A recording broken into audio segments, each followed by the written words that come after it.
Mes chers élèves, bonjour. Donc, on va enchaîner, on va poursuivre. Je vais vous proposer, bien vous donner la deuxième partie de l'activité qu'on a déjà commencé, à savoir l'activité qui consiste à exprimer la cause et la conséquence. Donc, on a déjà vu la partie concernant la cause, on a vu les différents moyens ou bien outils permettant d'exprimer la cause.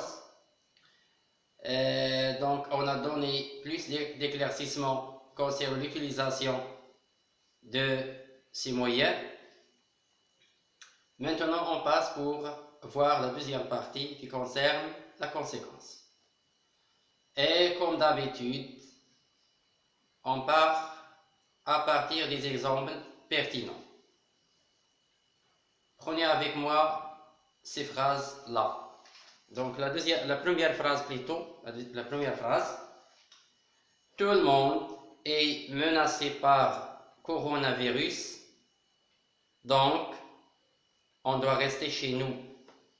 Tout le monde est menacé par coronavirus, donc on doit rester chez nous. Donc les gens doivent rester chez eux. Donc la conséquence exprimée dans cette phrase est que les gens doivent rester chez eux.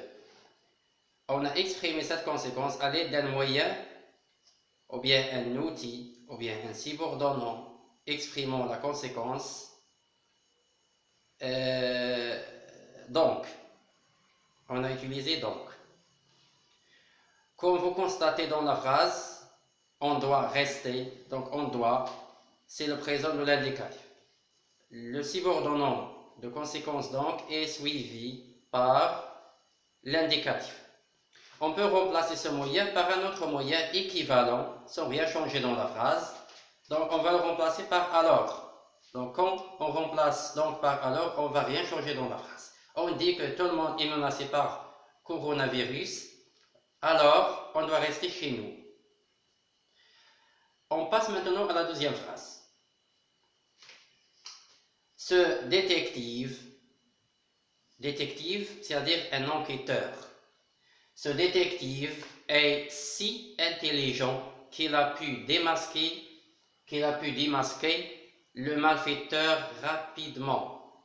Ce détective est si intelligent qu'il a pu démasquer, trouver, identifier, donc qu'il a pu démasquer le malfaiteur rapidement. Dans cette phrase, on exprime la conséquence à l'aide d'un moyen qui est si que. C'est un moyen composé de deux éléments, si et que. Donc, on peut remplacer ce moyen par tellement que. Tellement ici exprime l'intensité. Dans cette phrase, exprime la conséquence liée à un degré d'intensité. Et comme vous voyez, les deux éléments qui expriment la conséquence entourent l'adjectif intelligent. D'accord? Maintenant, on passe à la troisième phrase. Ce monsieur est malade au point qu'il n'a pas pu, ou bien qu'il ne peut pas répondre aux questions des médecins. Ce monsieur est malade au point qu'il ne peut pas répondre aux questions des médecins. Dans cette phrase, on exprime la conséquence à l'aide d'un moyen qui est au point que.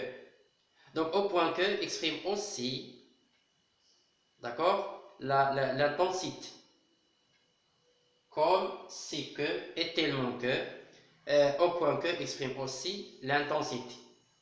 La seule différence, c'est que et tellement que, les deux éléments, le seul moyen est composé de deux éléments qui doivent s'écrire séparément. D'accord? Alors que au point que, c'est un moyen composé dont les éléments doivent donc rester attachés. Au point que. D'accord?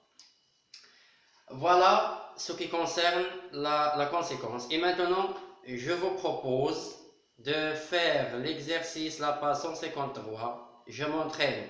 Vous refaites les mêmes phrases que vous avez déjà vu dans l'exercice de la cause, mais cette fois-ci en utilisant des moyens, les moyens que nous avons vus pour exprimer la conséquence. Merci et bon courage.